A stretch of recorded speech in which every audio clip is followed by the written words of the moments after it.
అనుదిన స్తుతి కీర్తనల గ్రంథం నుండి 1000 స్తుతులు. Praise the lord.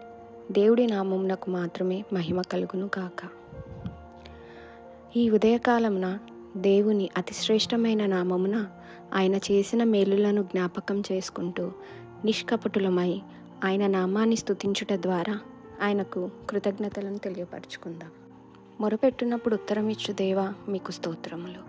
ఇరుకులో విశాలతను కలగచేయు దేవా మీకు స్తోత్రములు.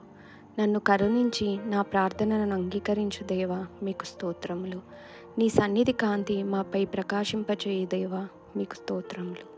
అధికమైన సంతోషమును కలుగచేయు దేవా మీకు స్తోత్రములు.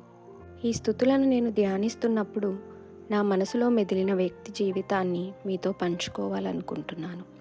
ఆయనే యూదా యొక్క 13వ రాజైన ఆహాజు కుమారుడైన హిజ్కియా. ఆహాజు పరిపాలనలో పాపం పెరిగిపోయి ప్రజలు దేవుణ్ణి మరచి ఆయన దృష్టికి చెడ్డవారైనారు. హిజ్కియా రాజుగా అయినప్పుడు ఆయన వయసు 25 సంవత్సరాలు. ఆయన 29 సంవత్సరాలు అతని తండ్రి వలె కాకుండా దేవుణ్ణి ధ్యానిస్తూ ధర్మశాస్త్రాన్ని అనుసరిస్తూ మందిరమును పునఃప్రారంభించి దావీదు వలె దేవుని దృష్టికి నీతిమంతుడుగా ఉంటూ పరిపాలనను కొనసాగించాడు.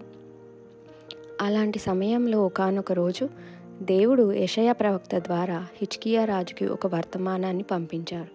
అదేమిటి అంటే అది హిజ్కియా రాజు యొక్క మరణం గురించిన వర్తమానం.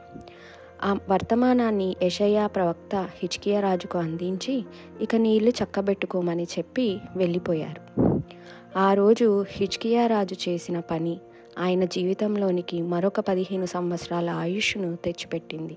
అదేమిటి అంటే ఆయన తడవు చేయకుండా వెంటనే గోడ తట్టు తిరిగి దేవా నీ కృపతో నన్ను జ్ఞాపకం చేసుకోమని చేసిన కన్నీటి ప్రార్థన. హిజ్కియా రాజు ఆయన చేసిన సంస్కరణలను బట్టి కాదు, కానీ కేవలం దేవుని కృపతో జ్ఞాపకం చేసుకోమని కన్నీటితో మొరపెట్టాడు. దేవుడు హిజ్కియా రాజు మొరను ఆలకించి అతన్ని కరుణించి అతని ప్రార్థనను అంగీకరించారు.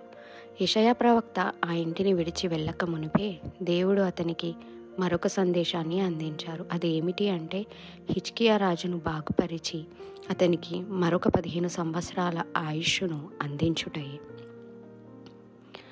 హిజ్కియాను బాగుపరిచి రోగం అనే ఇరుకు నుండి స్వస్థత అనే విశాలతలోనికి దేవుడు నడిపించి అతనికి అత్యధిక సంతోషాన్ని కలిగించి ఆయన సన్నిధి కాంతిని అతనిపై ప్రకాశింపచేశారు. ఈ వర్తమానం అందుకున్న వెంటనే హిజ్కియా రాజు మౌనంగా ఉండలేదు. ఇంకా అధికంగా దేవుణ్ణి స్తుతించాడు, ఆయన నామాన్ని ఘనపరిచాడు. హిజ్కియా రాజు మొరవిన్న దేవుడు మన మొరను ఆలకిస్తాడు. ఆయన దుఃఖాన్ని నాట్యంగా మార్చిన దేవుడు మన జీవితాల్లోనూ మన దుఃఖాన్ని నాట్యంగా మారుస్తాడు. అద్భుతాలతో కూడిన ఆశ్చర్య కార్యాలను చేస్తారు. మనకు కావలసినదల్లా విశ్వాసంతో కూడిన ప్రార్థన చేసే మనసు. ప్రార్థన. అద్భుతాలను జరిగించున దేవా మీకు స్తోత్రములు. మా మొరలను ఆలకించు దేవా మీకు స్తోత్రములు. నాయన, భూమి ఆకాశమైన గతించునేమో కానీ మీ మాట గతించదు తండ్రి. మా జీవితాల్లో మేము పొందుకున్న వాగ్దానాలను బట్టి మీకు కృతజ్ఞతాస్తుతులను చెల్లించుకుంటున్నాం తండ్రి. అవి మా జీవితాల్లో నెరవేరుతాయని మేము నమ్ముతున్నాం నాయన తండ్రి. మా విశ్వాసాన్ని కాపాడుకునే శక్తిని మాకు దయచేయమని వేడుకుంటున్నాం తండ్రి. మీ నామానికి మాత్రమే మహిమ కలుగును గాక. ఆమేన్.